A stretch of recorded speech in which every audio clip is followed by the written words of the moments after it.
Hi everyone, welcome back to Grandpa Mark's Hobbies and a build finale of the Wheel Horse 1967-68 tractor.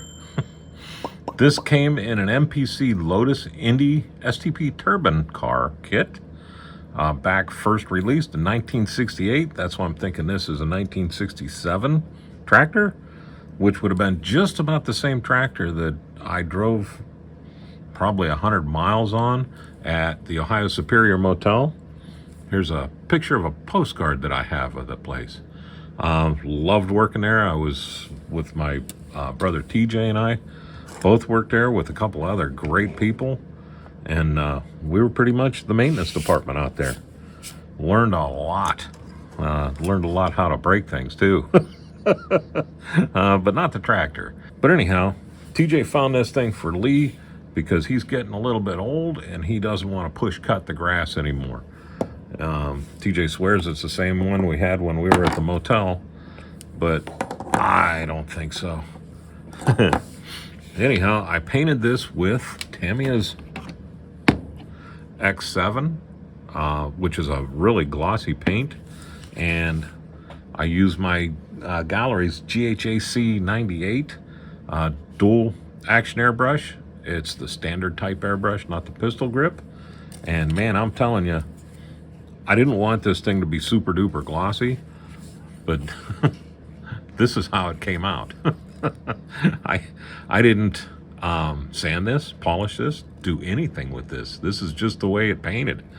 So with Tamiya paint, these Gallery airbrushes are fantastic. And man, I'll tell you what, seriously, it cleaned up. 10 minutes I was done cleaning, complete strip and put back together again. I love not needing tools to work on that. But the tractor, this was like a pusher tractor. It didn't have the deck. It doesn't come with the deck. It had a big plate on it here where it would push the cars around on the field. So I got this thing. I knew I was going to build a deck for it. But what I did is I detailed the Thunder out of the inside here. Every wire that would have been on the tractor, every cable that would have been underneath there, the throttle cable, which would be the only one, the fuel line, the battery cables, the generator wires, the ignition wires, the points going up to the coil, the spark plug wire, all that is in here. And you know, when I got it all put back together again, you can't see a stinking one. But they're all there. You saw on the last video how I weathered this using the two Tamiya's Weather Masters, the D and the C, and then the panel liner.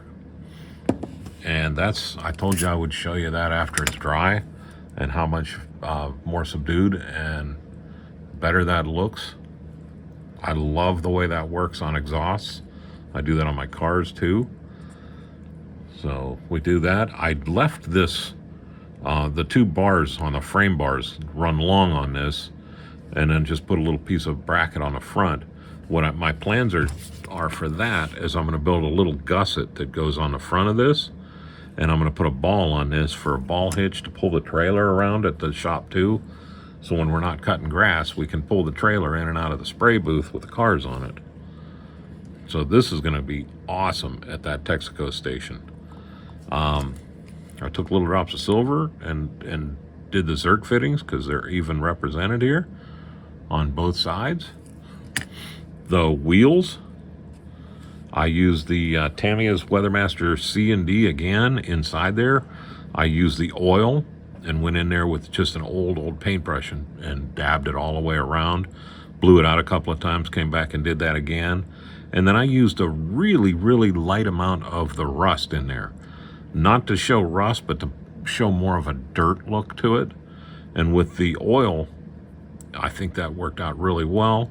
And then the caps, I used the Tamiya's panel liner, drop around the outer ring so it'd ring around that, and then I put a drop on the top. And what that drop on the top does is that makes this look a whole lot more aluminum, I guess you would call it. And then I dabbed that just very, very lightly with a Q-tip just to suck off the little puddle that was on there. And that's what I did with all 4 tires, and I'm telling you, that's the way to go. For something that you want to make dirty that has the hubcaps on there, that works perfect. The rest of the tractor, I used some of my pastels that I've showed you before. I used the black, the brown, and even the green in this on the deck. And that worked out really well. The decals are Testers decal from the decal kit. They're still setting. I used my microsaw. Well, first I used the microset and put that on, and then put the decal on, and then got the decal dried off, and then gave it a shot of microsaw. This one in the back, I know they didn't have a Wheel Horse sign in the back, but the one in the back, I'm gonna have to put one more hit down there to let that dry flat. It's a little bit wrinkly. The rest of them are laying down very nicely. They're still just a little bit damp, so I'm not gonna mess with them.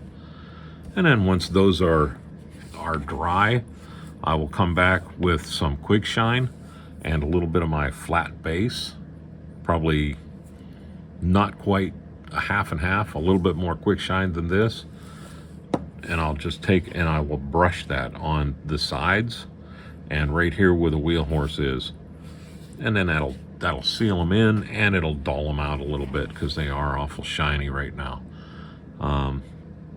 The microsaw really helps keep them from doing the silvering underneath where you get air underneath there. So that worked out very well. The deck, I spent a good part of yesterday's build session building this deck. It's just eyeballed. Nothing is right on it to scale. I mean, I didn't measure anything. I just laid it out, started marking with a pencil where everything was going to go, and then drew it in there by eye, laid everything down. Yes, this is offset, and that's because way back in the day, and I bet you any money he's going to say, no, I didn't, but TJ caught a tree on this thing and lifted this up, but he somehow got this was bent out of the way. And TJ, I know you're laughing right now, but this was just a little bit skewed, and that's why this one's a little bit skewed. Because I could have ran that back around this way on the deck a little bit and made that straight, but I wanted that to be cocked over just a little bit because that still cracks me up. He's lucky he didn't get killed on the thing that day. But this is a great tractor. That Kohler engine is just perfect. I mean, that's a really, really good engine. The detail is really great inside there. And then, like I said, I ran all the wires and everything on there. I wish I would have made this hood to where I could have taken it off, because you really have to look hard to see any of them underneath there. But they're there. I know they're there. Just like I know there's about a half an hour to 40 minutes worth of me adjusting and running belts underneath that deck. And then when I glued it on, they just completely disappeared. So the only belts you can see going to the deck are the two coming off of here and down and over that way towards it. So there we go there. I didn't put the blades on. I didn't even really paint underneath this thing because it's never going to go anywhere but like that. TJ's not driving it, so we're not going to flip it up this way for anybody to see those blades spinning. But this worked out great. I used a little bit of pastels on the seat too, just to flatten them out a little bit.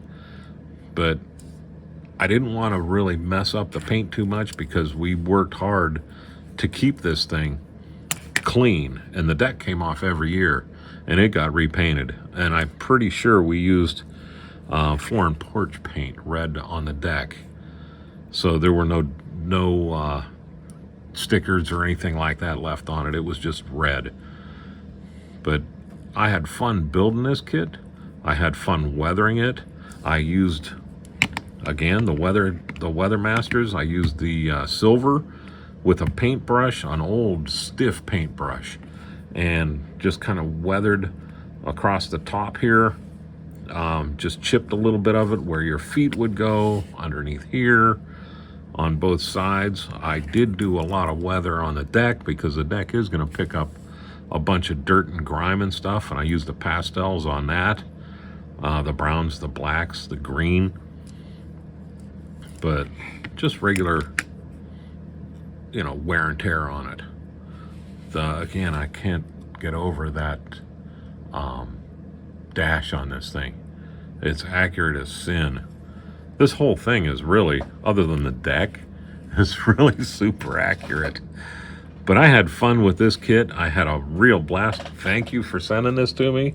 Thanks everybody for the pictures they sent me of the real ones, because I mean it helped me a lot looking at them. I had a bunch of them on my phone that I kept checking out as I went along to make sure I was at least close.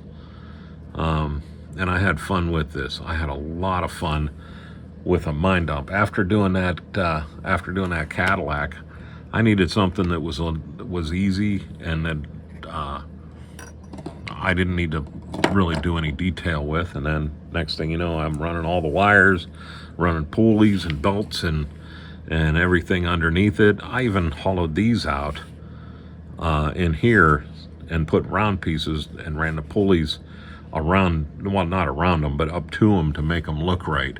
So these pulley caps are basically just that. They're pulley caps with the circle pulleys underneath them for the belts. So I went pretty detailed for something I didn't need to, because you can't see it in there. Even the transmission, there was really good detail on that transmission, and it's buried with those big wet back wheels. But I had fun. I really had a blast with this, and I know Tim's going to get a bunch of use out of it. And TJ, I guarantee you're not going to be able to keep him off the seat. So this will be with the Texaco station. I'm going to start the Texaco station this week. I'm also going to start the tow truck this week that's going to go with the Texaco station. So it's going to kind of be a theme build going on. The Texaco station, I'll do the body of it, or the building, and then as the winter goes along, we'll do the compressor and the lift and all the little stuff, just as little weekend builds. And I might even do a couple of live builds. So let me know if anybody's interested in doing a live build session while I'm, maybe the air compressor or something like that we can have a lot of fun doing together, and I can answer questions or whatever live as it's going on. I've never done that before. I don't even know how to set it up, but we'll give it a shot. I can screw things up real quick. So anyhow, I will leave you with that. I didn't want to get too deep into the Wheel Horse Tractor, but I did want to show everybody what it is, because it is awesome. I will let you go with that. Thanks again for watching, everybody. Y'all have a great day and a better tomorrow.